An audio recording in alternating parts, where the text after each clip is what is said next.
You tell yourself, I'll start in 5 minutes. But 5 minutes turn into 5 hours, and before you know it, the day is gone, and you're staring at the same unfinished task that's been haunting you for weeks. You're not lazy. You're not broken. You're stuck in a loop, one that steals your time, your peace, and little by little your belief in yourself. Here's the truth most people never realize. Procrastination isn't about time, it's about emotion. It's your brain trying to protect you from discomfort. That's why you can scroll on your phone for 2 hours without blinking. But the moment you face something important, suddenly you're tired, hungry, or just not ready. But imagine this 2 minutes from now, your entire day shifts. Not because you finished everything, but because you've started. Just 2 minutes, that's all it takes to trick your brain, to break the loop, and to feel that spark of control again. I'm going to show you exactly how to do it. But here's the catch. Once you know this, you'll never be able to hide behind, I'll do it later again. This is going to call you out in the best way possible. So, if you're ready for that, let's go. You wake up with the weight already there. Not in your hands, not in your back, but in your chest. That quiet pressure that says, you're already behind.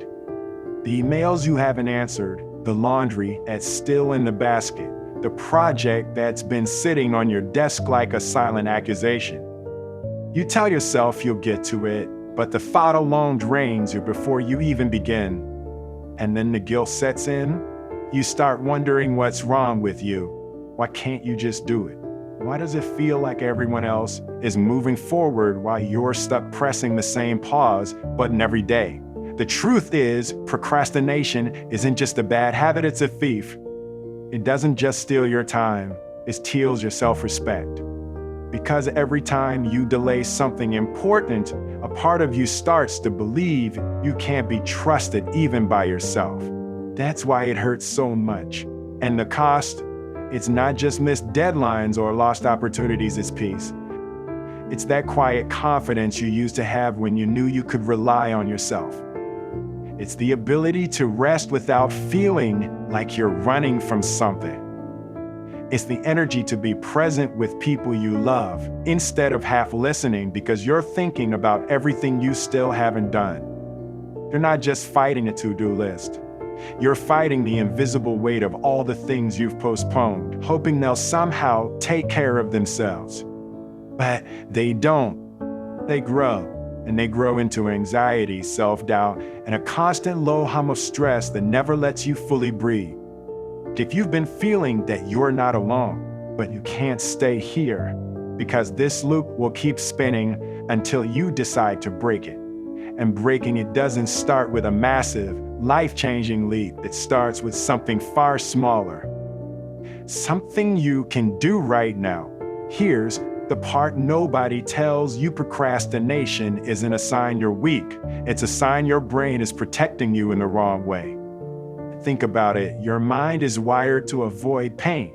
And starting something, especially something big, feels uncertain, uncomfortable, even a little scary. So your brain waves a shiny distraction in front of you, something easier, something safer. Not because it hates you, but because it thinks it's helping. Here's the reframe. You don't need to feel ready to start. You just need to start before your brain notices what you're doing. That's where the 2-minute rule changes everything. You commit not to finishing the whole task, but to doing just 2 minutes of it.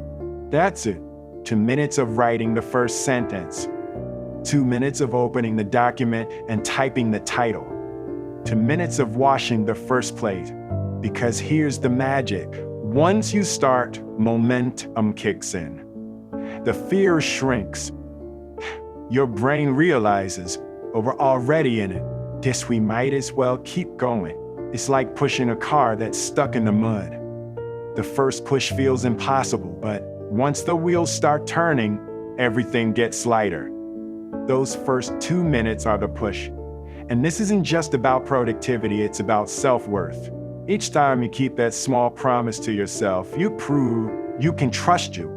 Build a track record of action, not just intention. And that changes everything, not just your schedule, but your identity.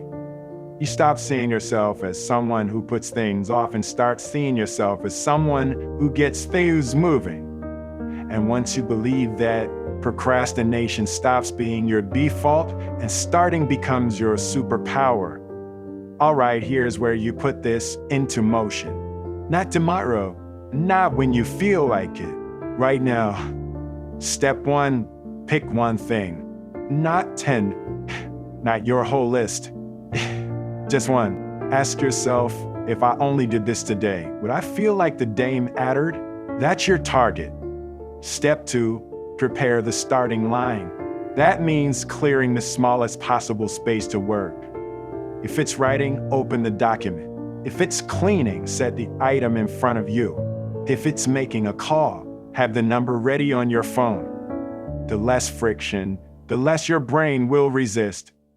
Step 3, commit to 2 minutes. Tell yourself, I'm only doing this for 2 minutes. This is the mental trick. It gives your brain permission to start without the weight of finishing. And if you stop after 2 minutes, that's fine. You still win, but here's the secret. 9 times out of 10, you won't want to stop. Step 4, celebrate the micro win. Don't wait for a finished project to feel good. Let yourself feel proud after starting.